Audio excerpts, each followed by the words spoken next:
I wanted to take on a new challenge. My name is Hero Song, and today I'm going to try and paint this model in under 90 minutes. Let's see how it goes. I highly recommend this experience to any Warhammer painter. I learned some lessons that I'll talk about in this video that honestly surprised and fascinated me. The best way to start any painting project is to make a plan. I used my notebook and wrote down all of the colors I plan to use on this Cadian. Taking some time to think through some preparation steps made things way easier once I was on the clock. I also inspected the model a bit and thought about the order in which I should paint each of its sections. And yes, this model is already built and primed. This video is just about the actual paint job. If you want to see how fast I could go from sprue to all the way done with the model, let me know with a comment or a like. That actually sounds pretty fun, so feedback will probably convince me to do it. Okay, water filled, light on, time to get started. Let's push the big green button. I basically let the timer run the whole time in the background. It's mostly not visible in the camera, but we'll check in on it throughout this video. I started things off by painting the cloth, which I covered in a decently thick coat of dark gray. It didn't cover perfectly, but oh well, I guess we'll have to do 2 coats. When we paint models, it is extremely easy to get bogged down thinking about all of the details we need to paint and all the decisions we need to make. When you're on the clock, you simply don't have time to second guess yourself. You need to make a snap decision and go with it, and my big takeaway from this project was that I don't have to agonize over every single detail of every single model.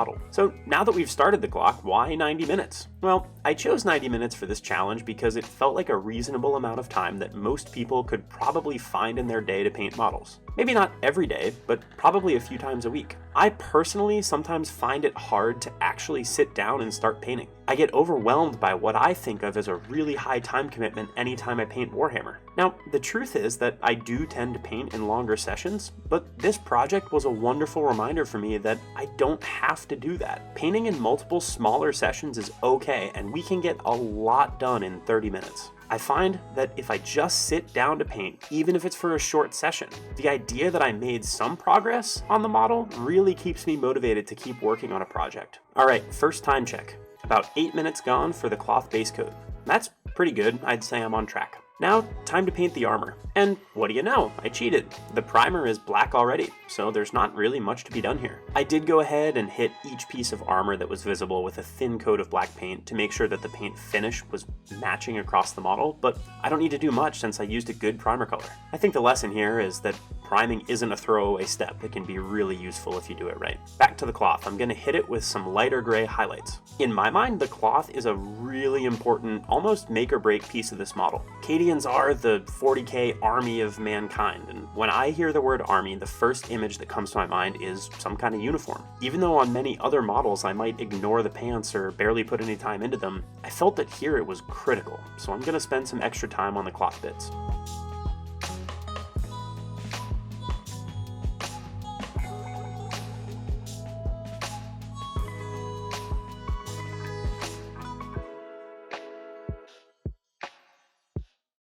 I'll also put a small amount of highlighting work into the armor with dark gray. So normally we always want to paint the hardest to reach areas of our model first, but in this case it made more sense for me to paint all of the cloth and armor bits first, since I was going to use the same black wash across them. It allowed me to be a little bit messier. In retrospect, I'm not sure if this actually saved me time or not, since painting the face became a little tricky as a result, but the theory was there.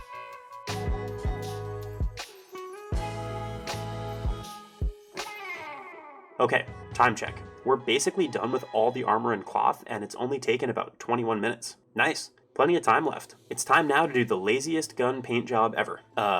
Did I say laziest? I meant fastest. Anyway, I grabbed some super cool gunmetal metallic paint at the store the other day that I thought was awesome, and I felt like it was perfect for this model's weapon. We're going to give a simple dry brush to this thing over the black. I hit some of the other metal bits on the model, like the grenades and shovel, with a dry brush here too.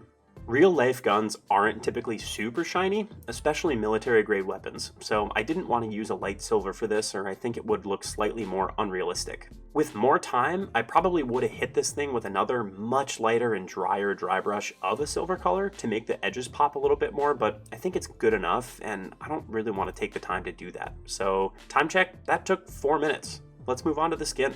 I used some tan paint that didn't cover great for this, which is unfortunate. It's Games Workshop Rakarth Flesh, and I've had many bad experiences with it, but I don't really have anything better, so oh well.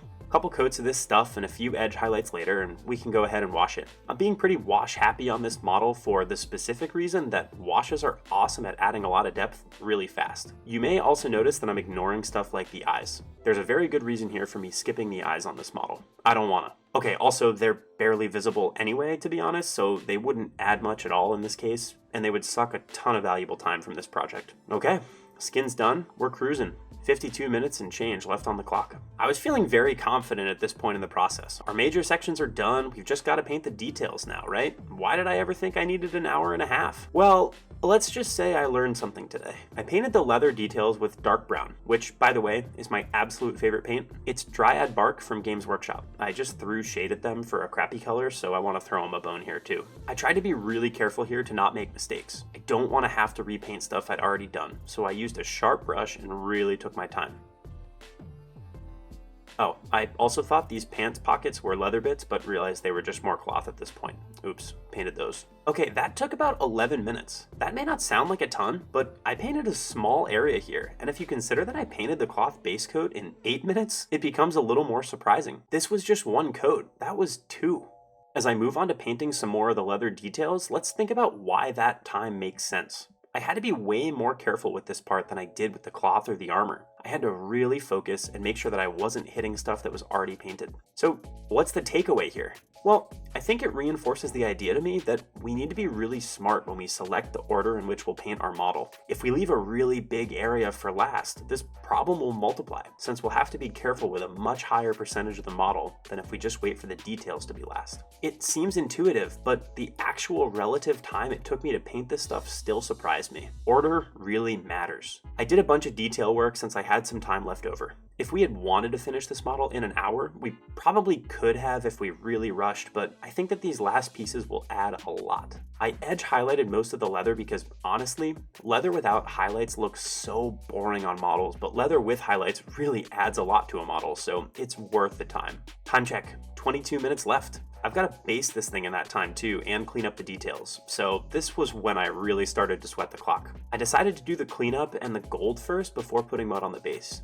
This was a mistake. Mud takes a while to dry and there is not time left for that. I think my takeaway here is that I rarely consider drying time when I think about how long something is going to take to paint or a project is going to take to do, but I should probably do that. There is nothing worse than just sitting at your painting desk waiting for mud or varnish to dry, and planning might take a little bit of that pain away. Anyway, these gold bits were pretty necessary for the model. In trying to keep it realistic for what a military person might wear as a uniform, it ended up being pretty dark all over, and the gold highlights really added something. Okay, we've got 12 minutes to do a base. Yikes. I slapped on some mud and made sure to get some mud onto the boots. This is a sneaky little cheat with boots. It simultaneously tells a story of this guy having slogged through a wet battlefield, and it also covers up the fact that you didn't waste any time highlighting the boots' leather. It wasn't lazy, it was storytelling. I had to apply the grass tuft onto some still wet basing mud, which did not go very well, but it worked okay. I also painted the black ring on the base, and we're finished. How about that? 2 minutes to spare.